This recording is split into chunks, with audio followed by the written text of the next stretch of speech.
On today's episode, I show you things you should not do.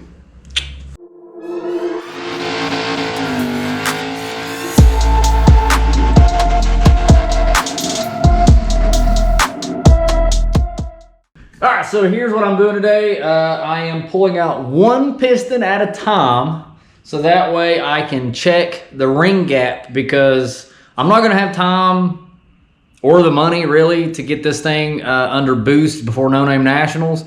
But I've already got the engine out. I might as well do it now anyways, because I do plan on eventually boosting Reaper. So here's what we're doing.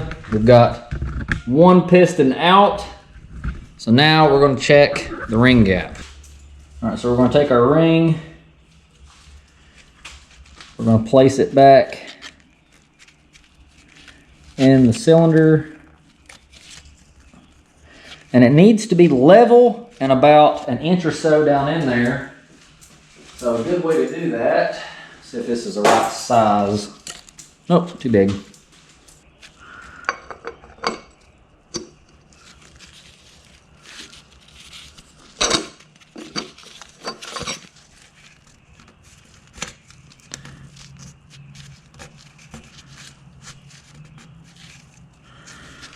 It's so much harder than it looks.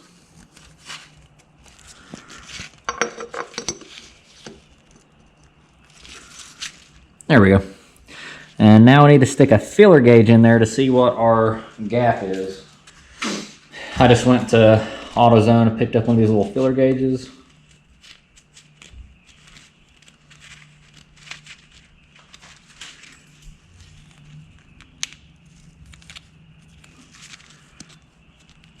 Okay. 10 thousandths. Let's try 20. Oh, okay. Not quite 30.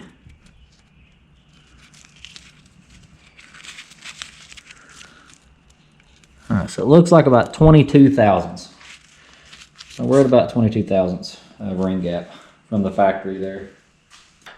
All right, guys, so unfortunately, I don't know what happened with my camera while I was filming. I thought that it had filmed everything and saved it, and then when I got back on my computer, I realized that like an hour's worth of footage is gone. So let me pick back up where my footage dropped off, and that is showing you guys my unconventional way of re-gapping the pistons or the piston rings and giving you a little bit extra gap so that way you can run boost.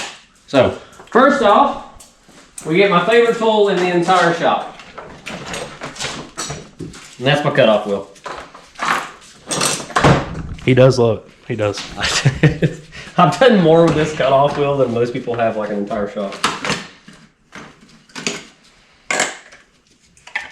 River safety third. I usually do this when it's plugged up. I mean, don't do that when it's plugged up. Yeah, you'll lose a finger. Something. Anyways, Moving on. moving on.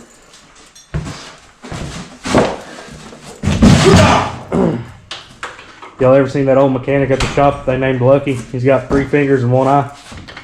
That's how he earned that name. All right, so we set our cutoff wheel up like so.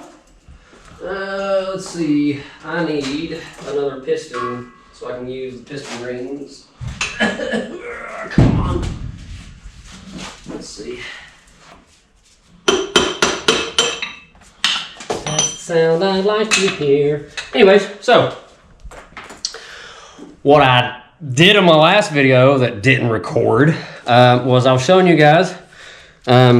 So when you got your piston rings here, when you take these out, take one and just gently set it up on the edge, and then you rotate it. You kind of like do like a clockwise motion with it, and pull it out like so. Ding. If you don't, like if you try to like pull up on it too much, these break really easily. Nobody likes broken rings. Nobody wants broken rings. Now, Of course, I wasn't like chopping them off. I wasn't like cutting them directly. I was using this as kind of like, wow, that's really loose. You see that? Yep. Danger. Let me resolve my potential problem here. Let me.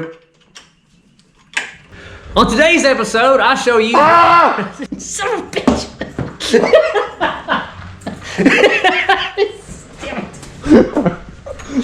Oh my god.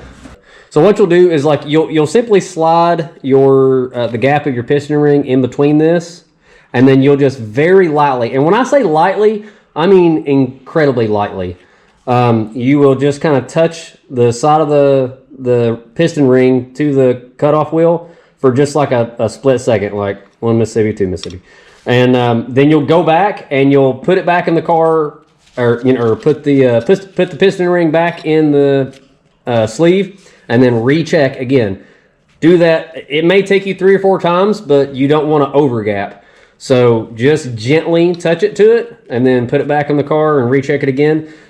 Surprisingly, it actually worked really well for me. I only had to like just bump it to it maybe once or twice each time, and I was able to get every single one of them within about 2 thousandths.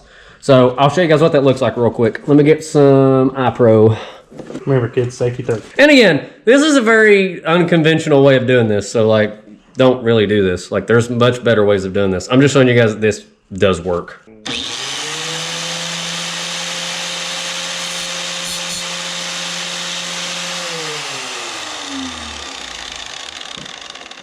That little tiny bit that I hit it right there, I mean, you saw how quick that was, just that, like that. That little tiny bit that I've done right there was probably around, I'd say about 5 thousandths. So it's really that little tiny bit at a time. But anyways, that worked for me. Every single one in the car right now, like I said, it worked well enough for me that every single ring in the car is between 30 thousandths and 32 thousandths. So, and for those who are wondering, 32 thousandths is the minimum ring gap that you want for boost. Any less than that, and you risk once it gets too hot, when the boost, whenever you start making boost, the rings start getting too hot, and then they'll touch, and then they'll break, and then there goes your engine. Same thing goes with nitrous.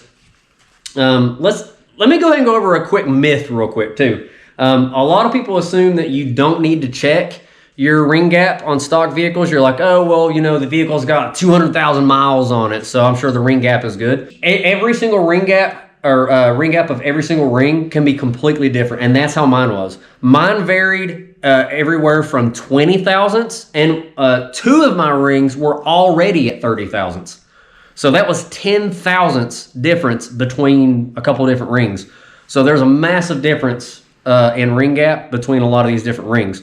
So always check them if you're going to run boost. The reason that, and I'm sure you're going to hear, well, my uncle, brother's boyfriend's girlfriend's buddy's cousin's got a Mustang and he threw 20 pounds of boost on his straight out of the junkyard. It ran just fine. Well, so-and-so runs junkyard LS's every single time, and he runs boost on them and nitrous on them, and he never gaps the rings. You can get lucky sometimes. Like I said, I had 2 rings that were already gapped to 30 thousandths. So sometimes you get lucky and you have just barely enough ring gap on them that you'll be okay. Sometimes you don't. Personally, I don't want to have to be pulling the engine back apart and having to replace an entire block and everything, because it really wasn't much work to pull this out and gap the rings. So my 2 cents, if you're going to run boost, you're going to run nitrous, pull the engine out, gap the rings, check your bearings while you're there. You might as well be safe about it. And find a better way to gap your rings than I do. I'm just cheap, and I just wanted to see if it would work, and it did. So, all right, guys. Again, thanks for tuning in, and we'll catch you guys later.